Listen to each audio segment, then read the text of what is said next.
Buenas tardes. Vamos a iniciar nuestro análisis de este 15 de abril del año 2015. El tema que vamos a manejar es una revisión de la reunión de Panamá, dadas las implicaciones que tiene en el orden económico, pero sobre todo, pues los acontecimientos que tuvieron lugar en este evento son situaciones que ameritan un comentario particular.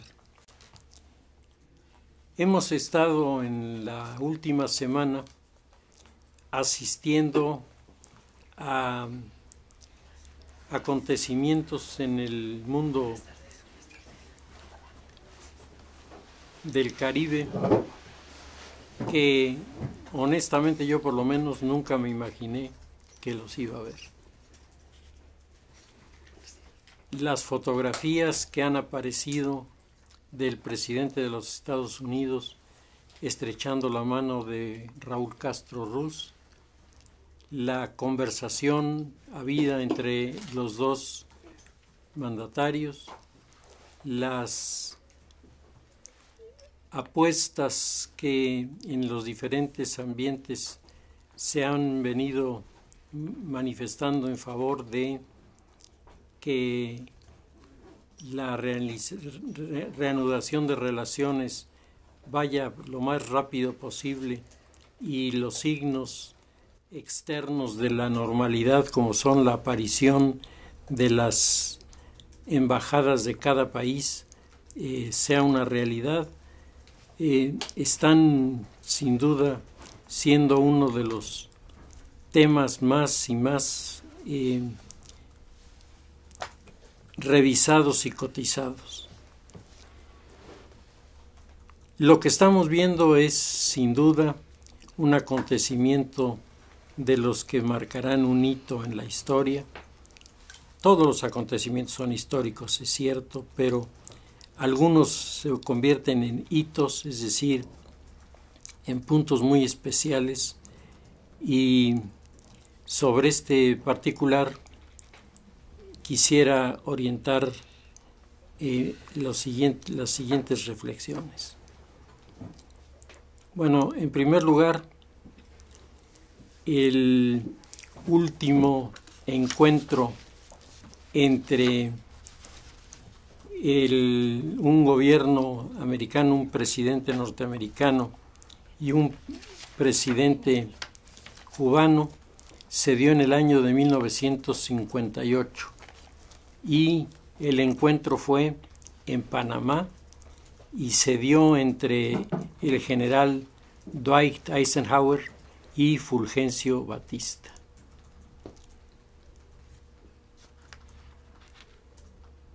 En el año 1959, finales del 58, principios del 59, el movimiento revolucionario de Fidel da un paso importante al aprovechar las circunstancias del abandono del poder por parte de Fulgencio Batista y sus colaboradores para presentarse delante de la sociedad que aclama a la guerrilla con un enorme afecto y con un enorme respeto.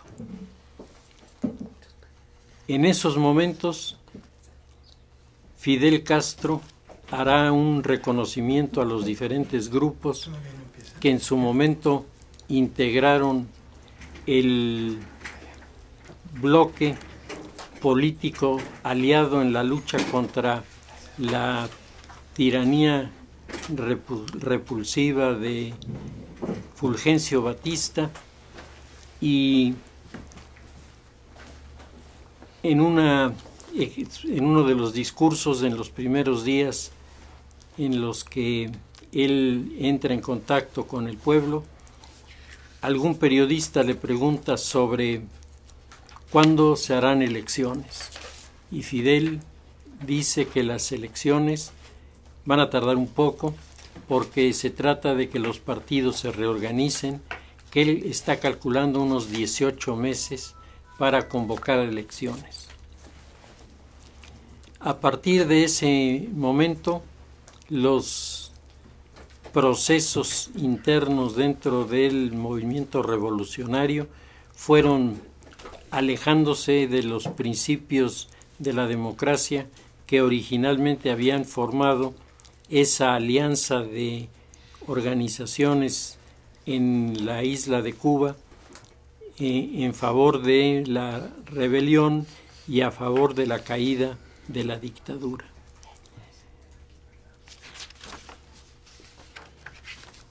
En los años 60, ya prácticamente 10 años después de que se ha producido el movimiento de la guerrilla, la situación se ha tensado tremendamente al interior de la isla. Muchos de los que originalmente formaron alrededor de la figura de Fidel Castro, el caso de Manuel Artime, por ejemplo, es emblemático, se habían alejado, se había creado el bloque de exiliados cubanos en Miami y se había iniciado una persecución de líderes políticos que fueran disidentes. La situación se volvía una situación complicada. El gobierno norteamericano interviene en varias ocasiones a nombre de los norteamericanos que tenían negocios en la isla, pero el proceso ideológico de la Revolución Cubana estaba en ese momento en su punto más álgido en lo que a la defensa de principios ideológicos se refiere. La situación en los años 60 se verá todavía agravada por la decisión tomada por los exiliados cubanos de intentar hacer un desembarco militar en las costas de Cuba, en Bahía de Cochinos, de manera especial, y en este desembarco, un 17 de abril de 1961, o sea, estamos a unos días de la conmemoración del acontecimiento, el desembarco en Bahía de Cochinos será un fracaso. Será un fracaso porque los implicados en la acción militar no habían tenido la oportunidad de hacer un entrenamiento adecuado, porque pensaron de manera muy ingenua que la sola presencia de los exiliados provocaría la suma del pueblo a su movimiento, cosa que no ocurrió.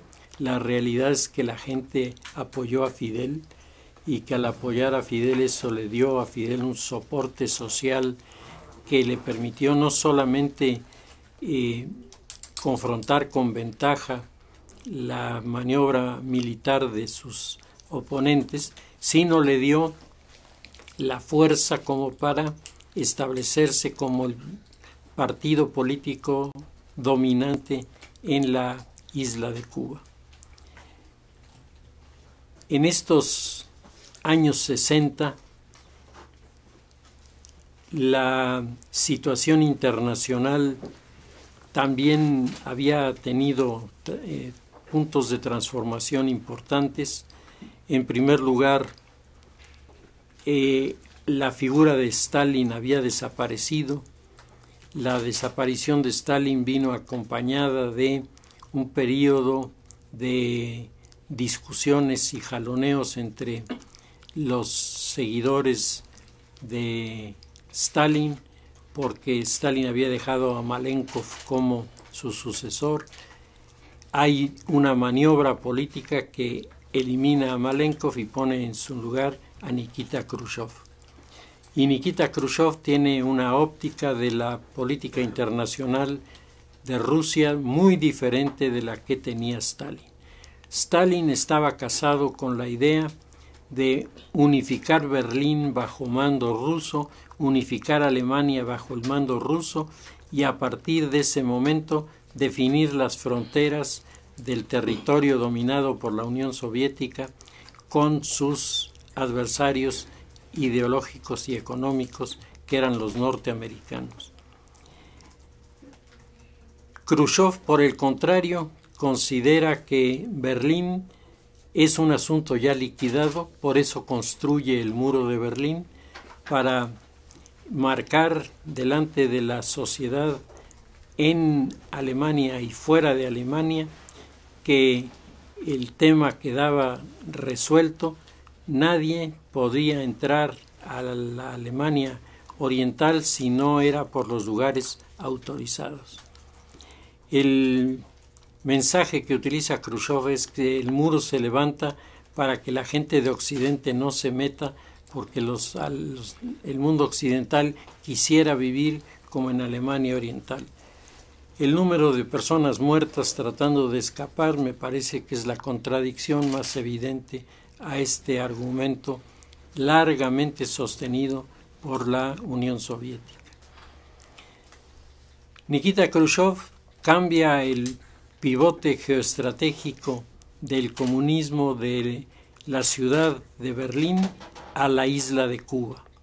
Y en este traslado de el pivote geoestratégico, Khrushchev toma una de las decisiones más audaces del período de la Guerra Fría, que marcó, por lo menos desde mi experiencia, el único momento en el que estuvo a punto de desencadenarse una guerra nuclear. Es el momento más delicado en la historia de la Guerra Fría.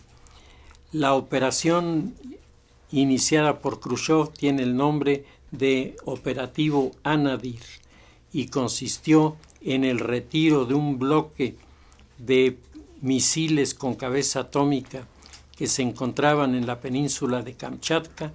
Fueron desarmados y llevados en submarino a la isla de Cuba, y en la isla de Cuba comenzaron a construirse las primeras pistas de lanzamiento de los misiles. Esto es 1961. En 1961 todo esto hecho en la clandestinidad será descubierto por uno de los aviones espía U-2 que envían fotografías de las pistas que se están construyendo y de algunas imágenes que los especialistas aseguran son parte de los misiles que iban a ser lanzados, que todavía no estaban armados en la isla de Cuba. Se presenta una denuncia de parte de los Estados Unidos en la Organización de las Naciones Unidas. El representante de Cuba, el representante de Rusia, que no había sido avisado de lo que estaba ocurriendo, evidentemente niega que las cosas sean ciertas, y entonces uno de los representantes de los Estados Unidos presenta las fotografías de las pistas para el lanzamiento y de los aparatos que están juntos, que son misiles todavía sin armar. En ese momento la paz del mundo pudo haberse visto sacudida por bombazos atómicos con consecuencias impredecibles. Según escribe el presidente John Fitzgerald Kennedy, lo que detuvo la respuesta, digamos, automática e inmediata de los americanos fue el hecho de que él acababa de leer un libro que impactó muchísimo en su modo de pensar para tomar decisiones en la política. El libro se llama Las Torres de Soberbia, es de una autora norteamericana que durante un buen número de años estuvo investigando el inicio de la Primera Guerra Mundial. Ella tiene 2 libros sobre la Primera Guerra Mundial. El primero se llama Las Torres de Soberbia y el segundo se llama Los Cañones de Agosto. La historiadora que escribe el libro dice que la guerra se desencadenó no porque los acontecimientos hubieran creado las condiciones para que estallara, sino porque los políticos se amarraron a su lenguaje de guerra. Los políticos hicieron de su discurso una toma de posición y luego ninguno de ellos tuvo el valor de echarse para atrás. Y entonces, dice Bárbara Tuchman, dice, en ese momento, amarrados por el discurso que habían pronunciado, entraron sin convencimiento a un conflicto que todos pensaban que iba a ser un conflicto muy rápido y acabó siendo un conflicto que duró 4 años en el que murieron millones de personas. A Kennedy esto le había impactado enormemente y por ello llega a la conclusión de que la confrontación no es el modo para resolver el problema. Se utilizan todos los recursos de la diplomacia y, como todos sabemos, el asunto quedó relativamente resuelto, por lo menos la parte álgida del problema se vino para abajo. La figura de Fidel Castro brincó a los primeros escenarios mundiales y Fidel, sintiéndose en ese momento en una posición privilegiada, aprovecha para organizar una enorme manifestación de 1 millón de personas en el malecón de la isla de Cuba, gritando ni quita, lo que se da no se quita. Y a continuación coreaba el pueblo, ni quita, eres puro mariquita, para señalar la reprobación que hacía el pueblo cubano y el gobierno cubano a la estrategia de los rusos. En el año de 1962 se crea esta situación de tensiones que afortunadamente no se repetirá. Pero el gobierno de los Estados Unidos, después de el éxito de su maniobra para bloquear la isla cuando iban los misiles a ser desembarcados de los barcos en la isla, descubre la enorme influencia que puede tener un bloqueo y entonces el gobierno norteamericano decreta el bloqueo contra la isla mientras Fidel no cumpla con sus ofrecimientos en el orden del desarrollo económico para la isla y en el orden del desarrollo político para la misma isla. Estamos hablando de un periodo larguísimo, 1962 a la fecha. El bloqueo se había mantenido prácticamente sin suspensión. El resultado, la economía cubana tiene un terrible deterioro, el pueblo cubano paga un precio altísimo por estas situaciones y, contrariamente a lo que los autores de esta estrategia suponían de que la el bloqueo norteamericano haría que el pueblo se rebelara contra Fidel, fue exactamente al revés. El pueblo cubano se unió con Fidel, yo creo que más que nunca en este momento. El Partido Comunista acuñó un lema para corear por los jóvenes militantes del partido en la isla: con Fidel todo, contra Fidel nada. En esta perspectiva, Fidel tendrá un soporte social entre los jóvenes especialmente, que se vuelve particularmente trascendente en su caso. 10 presidentes norteamericanos han pasado por el puesto con sus campañas, sus discursos, sus acciones, y Fidel ha seguido allí. Como todos sabemos, se montaron más de 90 atentados en contra de Fidel y todos ellos fracasaron. La figura de Fidel se ha convertido en un mito, y este mito pesa enormemente en el contexto de los acontecimientos, particularmente de los últimos años. El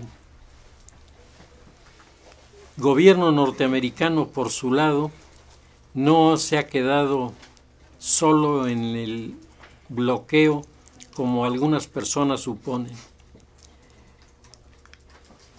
En un libro que yo les recomendaría para que estuvieran en sintonía con los acontecimientos internos de Cuba, que se llama La Transición Invisible, los autores es Cecilia Boves, es la que firma, pero ella es la coordinadora de un equipo de especialistas que abordan el tema de lo que pasa en Cuba, y señalan que el gobierno norteamericano estableció un departamento, una oficina encargada de manejar las relaciones con la isla de Cuba, que originalmente tenía la idea de mantener la relación con los opositores.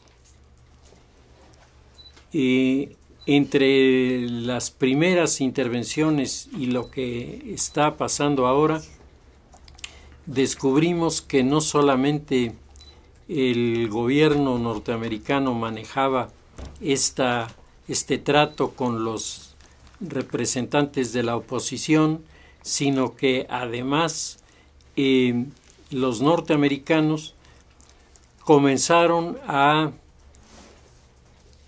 tener influencia sobre funcionarios del gobierno de Fidel Castro. De los más representativos, pues son los encargados de evitar que los cubanos huyeran de la isla de Cuba. Y durante muchos años vivimos la imagen de unos grupos de vigilancia y protección que se llegó a decir incluso hundían las lanchas de los que querían escapar. Es parte de las leyendas propias de una situación enormemente ideologizada. Se llegó a un acuerdo entre los representantes norteamericanos que vigilaban el área territorial en el Caribe, por donde cruzaban normalmente en aquella época los que buscaban llegar a las costas de Florida, tratando de detectar los que habían volcado en las lanchas o los que iban sobrecargados y tenían una estabilidad verdaderamente pequeña, con todo el riesgo que eso suponía. Y hubo un acuerdo entre los dos grupos, los que vigilaban de Cuba y los que vigilaban de Estados Unidos, que llegaron a crear una unidad de apoyo en la que el propósito fundamental era salvar las vidas de los que querían escapar. Yo creo que esto, la sociedad norteamericana estaba absolutamente ayuna de estas prácticas. Y el otro acuerdo, que todavía es más interesante por lo delicado, fue el entendimiento entre los militares que dirigen la base norteamericana de Guantánamo y los oficiales cubanos que mandan en la zona militar, que es la que le da frontera a Guantánamo. A través de esta zona de frontera se han llegado a entrevistar y han llegado a tener comunicación mandos medios del Partido Comunista Cubano y del Ejército Norteamericano, poniéndose de acuerdo sobre 1001 aspectos que genera la aparición de la base de Guantánamo. La base de Guantánamo es un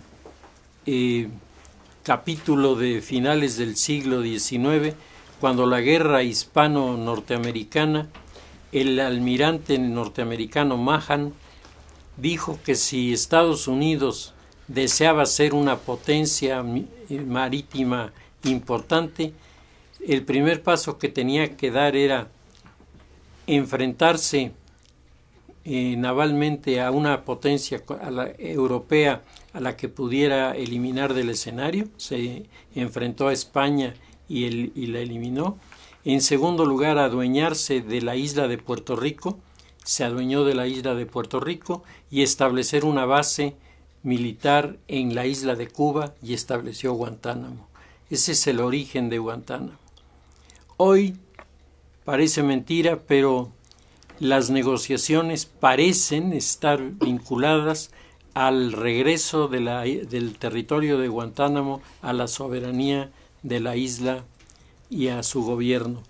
Y esto es algo que por lo menos para mí me pareció durante muchos años imposible de que se lograra. Los casos de entendimiento sobre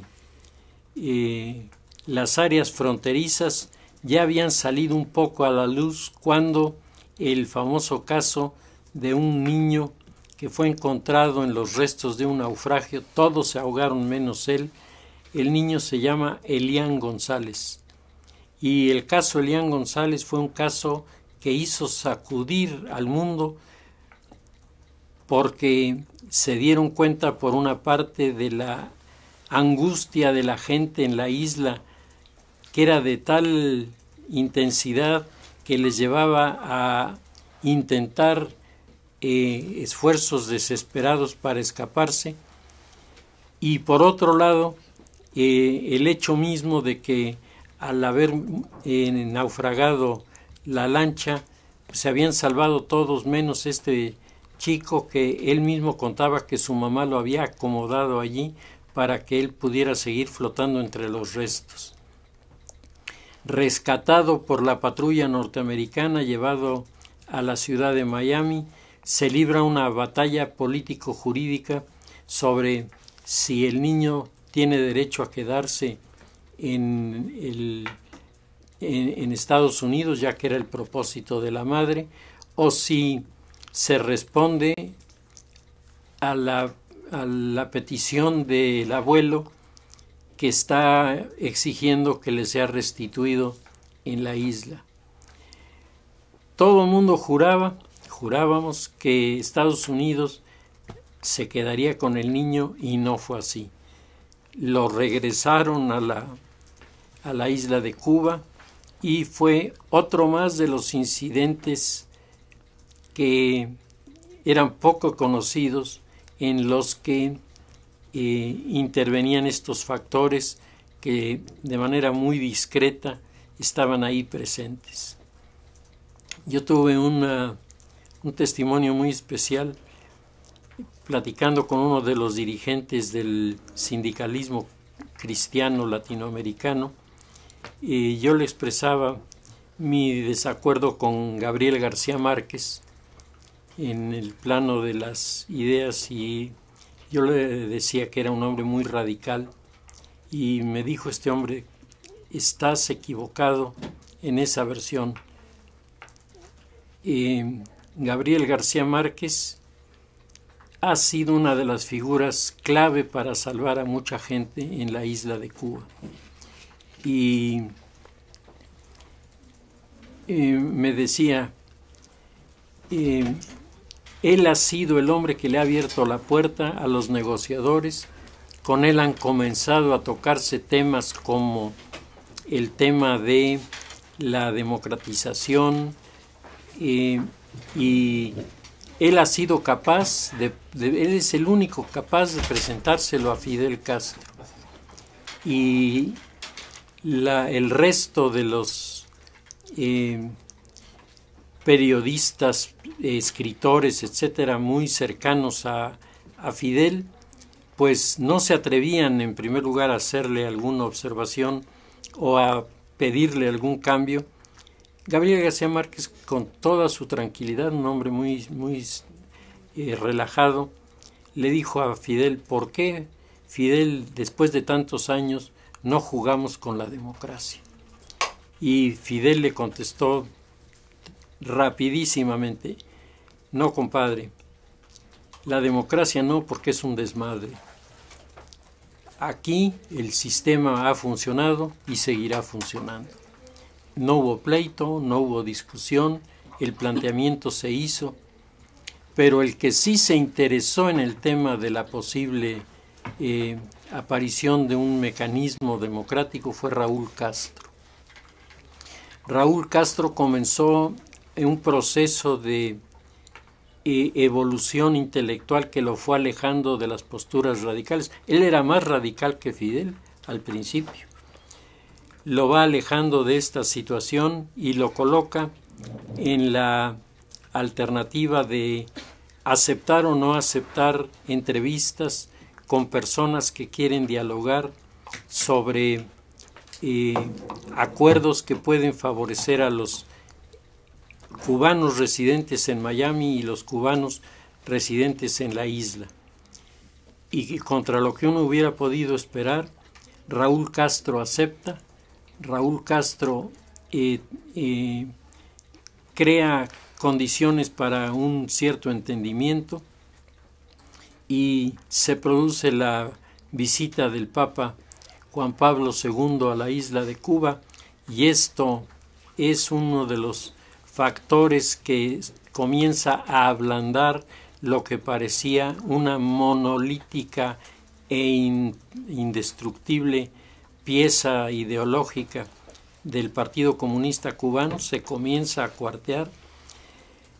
Muchas de las peticiones que la Iglesia había hecho por mucho tiempo y que no habían sido atendidas, ahora son atendidas.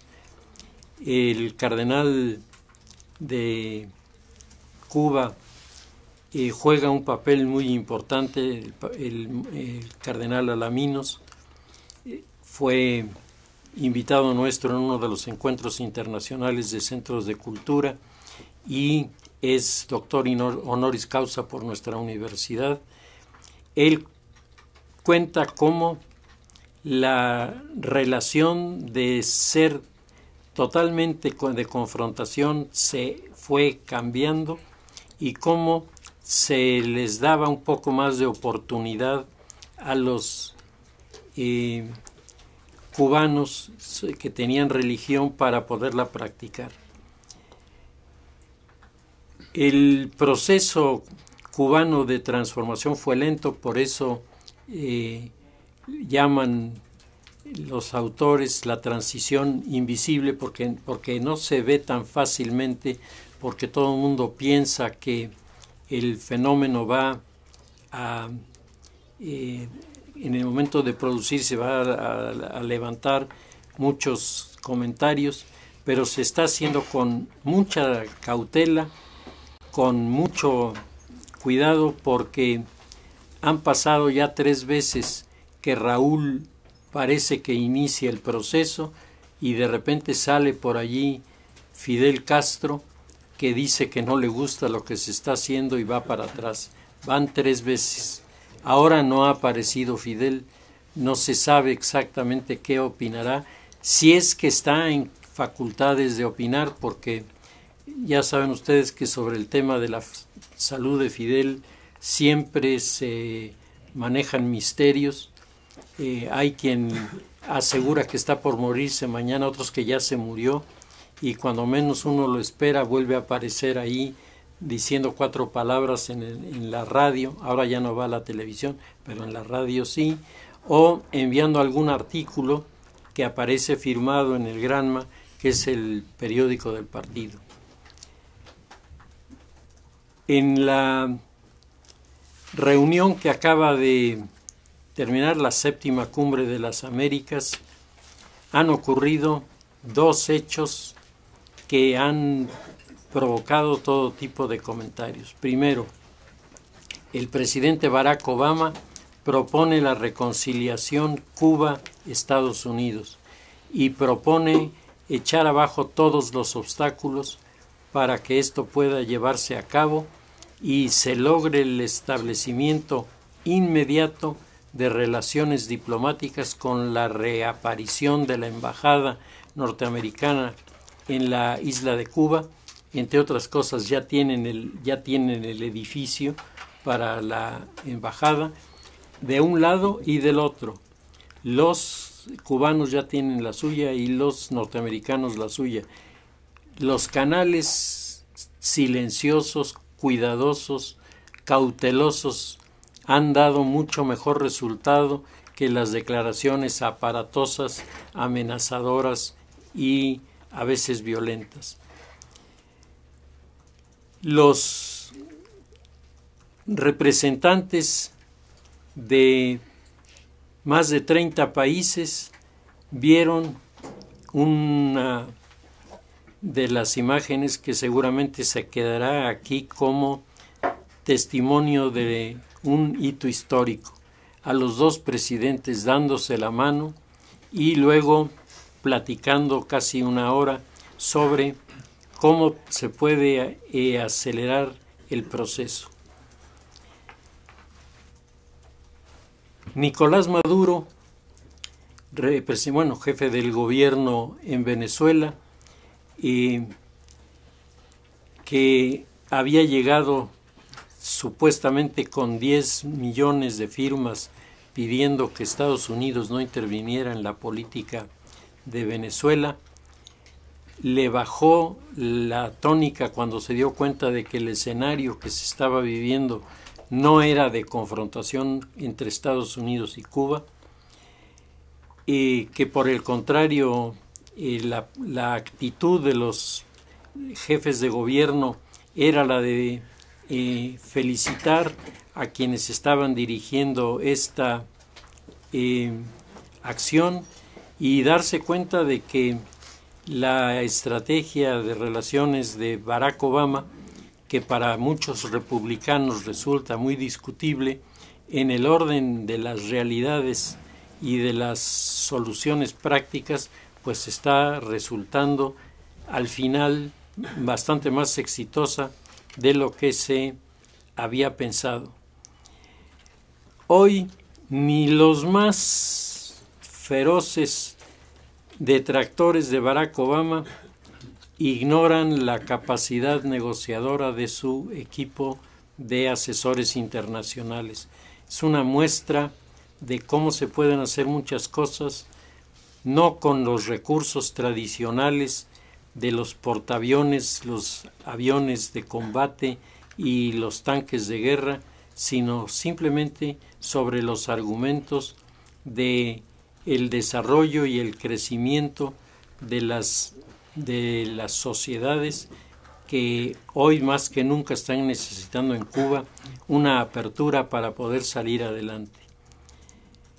Las cosas no están ocurriendo como se había predicho. Algunos decían que de repente a la muerte de Fidel todo se vendría abajo.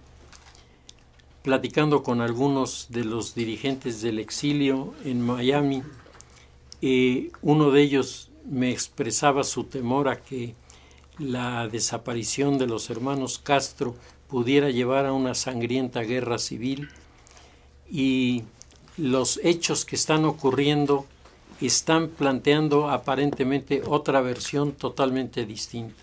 Están señalando que está pesando la capacidad de negociación de tal manera que se pueden ir abriendo los espacios para ir introduciendo recursos económicos, para abrir espacios para líneas aéreas. Está saturada la lista de líneas aéreas que quieren viajar a Cuba, y esto va a significar que muchas de las medidas que los aeropuertos cubanos tienen para, entre comillas, defenderse de los que vienen del exterior van a tener que desaparecer. Las cosas van a volver a la normalidad, y en este sentido me parece que la figura de Raúl Castro se ha convertido en un eje importante de los acontecimientos. Raúl y su aliado, en este caso Nicolás Maduro, lograron en esta cumbre de las Américas cubanizar la agenda de la reunión. Es decir, el personaje central de toda la reunión no fue el presidente Barack Obama. El eje de todos los comentarios y de todas las especulaciones es Raúl Castro Ruz. Estamos viviendo, decía, una realidad que desborda lo que durante mucho tiempo pensamos que no podría terminar si no era de manera violenta. La postura de los militares sigue siendo todavía indefinida. Hasta la caída del muro de Berlín, los militares cubanos dijeron: los que perdieron la batalla y arriaron las banderas fueron los mariscales rusos. Nosotros seguimos con nuestra bandera ondeando al viento sobre la trinchera de la revolución. Hoy la trinchera de la revolución está cerrada, y me parece que el acontecimiento más importante que tienen que celebrar los cubanos no es solamente que no haya existido un conato de confrontación, sino que al revés se estén rápidamente abriendo vías de reconciliación y distensión que hace muchos años hubieran sido inimaginables. Han pasado muchos años del surgimiento del castrismo como fuerza política en Cuba a la fecha. Yo todavía tengo en la mente las imágenes de Fidel entrando en la ciudad de La Habana en 1959. De entonces para acá han ocurrido 1001 situaciones en donde las radicalizaciones ideológicas no han permitido acercamientos ni entendimientos. La posmodernidad, que tiene tantos problemas y tiene tantas situaciones cuestionables, sin embargo, crea también espacios como el que estamos viviendo, que es verdaderamente un espacio que va a cambiar el escenario político. Por lo pronto, yo les podría decir que el mapa geopolítico de América está cambiando con estas decisiones, y que la figura que se levanta como la figura que puede tomar un liderazgo importante es la de Cuba, desplazando a Venezuela, que parece estarse quedando atrás con su problema del petróleo. La séptima cumbre de las Américas planteó en medio de todos estos acontecimientos, los dos grandes temas que preocupan al continente: la educación y la lucha contra el crimen organizado. De esta reunión han salido acuerdos que sin duda van a enfrentar estas dos realidades. Ojalá para México la visita del presidente Peña Nieto el presidente haya sido capaz de entender lo que está pasando y sus implicaciones, porque es un momento importante para nuestro país. Pero al mismo tiempo me parece que el escenario de intercambios y de crecimiento en la zona del Pacífico deja abiertas expectativas para muchos otros países que comienzan a darse cuenta de lo que en la globalización significará la cuenca comercial del Pacífico Sur. Este es el escenario que ha quedado al término de la séptima cumbre de las Américas. Me parece que está llena de acontecimientos. Yo lo que les podría decir es que no hay política ni diplomacia sin gestos, y que el gesto de los dos mandatarios, Raúl Castro y Barack Obama, es un gesto que va a marcar un camino en la historia que muy probablemente impida ese baño de sangre que algunos imaginaban y peor aún algunos deseaban en la isla, cuando el castrismo parece haber llegado finalmente a su etapa de ceder el espacio del gobierno al resto de las fuerzas políticas de ese país. Pues esto es lo que queríamos comentar con ustedes y compartir con ustedes, porque nos parece, y hay que recordar que nuestra institución nació en medio de esa lucha ideológica y que el primer encontronazo fue un 24 de abril del año 1961, precisamente por un mitin en el que su servidor dirigió un discurso contra Fidel Castro muy agresivo. Bueno, de entonces para acá, ¿cómo ha pasado la serie de acontecimientos que nos lleva a esta situación? A mí me da gusto. A mí me parece que se está resolviendo una problemática por la vía más sensata. Nunca me ha gustado la vía del enfrentamiento y mucho menos la vía del enfrentamiento sangriento. Creo que el pesimismo es echado a un lado y, contrariamente a lo que algunos todavía sostienen, yo creo que tenemos una visión optimista y esperanzadora para los próximos años, y que esto a ustedes, los jóvenes, les va a verlo mucho más de cerca. Yo lo que les recomendaría es: no vean solo lo que está pasando hoy, vean lo que ha pasado en la historia, porque solo así se entienden estos acontecimientos y sus posibles repercusiones. Muchas gracias.